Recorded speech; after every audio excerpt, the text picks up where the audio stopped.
আসসালামু আলাইকুম। আজ আমরা তৈরি করে দেখাবো আলু পালং রেসিপি। আলু পালং রেসিপি তৈরি করতে আমি এখানে মিডিয়াম সাইজের দুটো আলু কিউব করে কেটে নিয়েছি আর নিয়েছি এক মুঠো পালং শাক। পালং শাকের ডাঁটটা বাদ দিয়ে ধুয়ে কুচি করে নিয়েছি।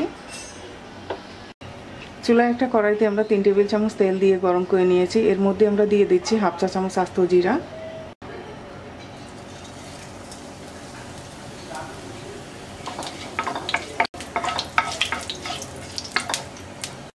দিয়ে দিচ্ছি আধা কাপ পেঁয়াজ,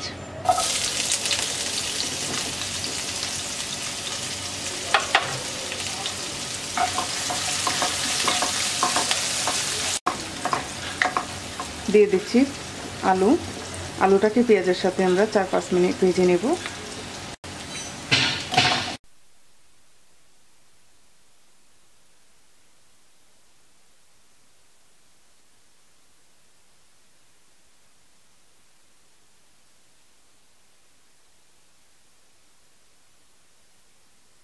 একদম অল্প আছে 2 মিনিটের জন্য রেখে দিচ্ছি। 2 মিনিট পর আলুটাকে নাড়াচাড়া করে আবারও 2 মিনিটের জন্য ঢাকনা দিয়ে দিচ্ছি। আলুটা সফট হওয়া পর্যন্ত আমরা রান্না করব।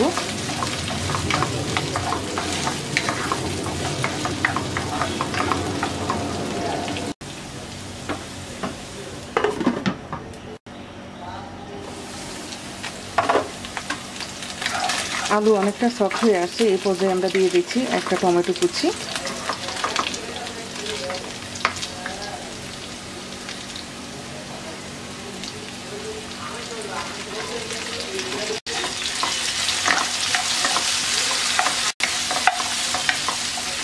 দিয়ে দিচ্ছি স্বাদ মতো লবণ,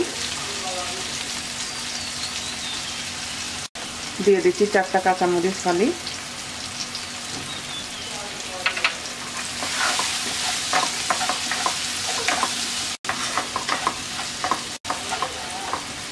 আবারও ঢাকনা দিয়ে 2 মিনিট রান্না করব।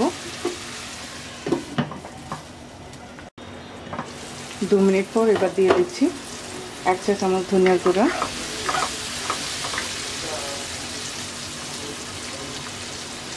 হাফ চা চামচ মরিচের গুঁড়া, হাফ চা চামচ হলুদের গুঁড়া, 1 চা চামচ বাদা কুটা মরিচ,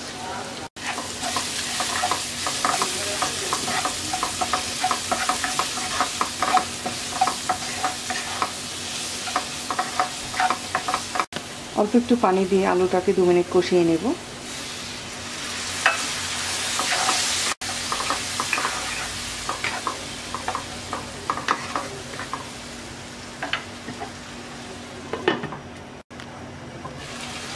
আলু কষিয়ে নেওয়া হয়ে গেছে, এবার পালং শাক দিয়ে দিচ্ছি।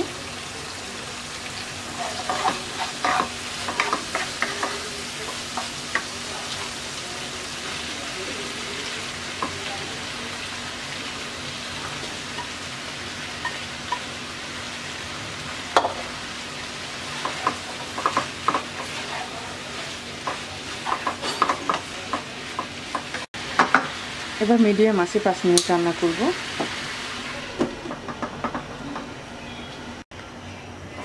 ঢাকনা খুলে নেড়ে দিচ্ছি।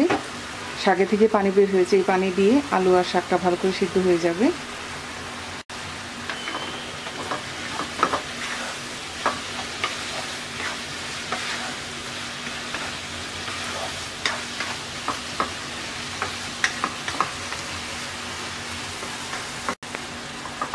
এবার মিডিয়াম লো আছে শাক আর আলু সিদ্ধ হওয়া পর্যন্ত রান্না করব।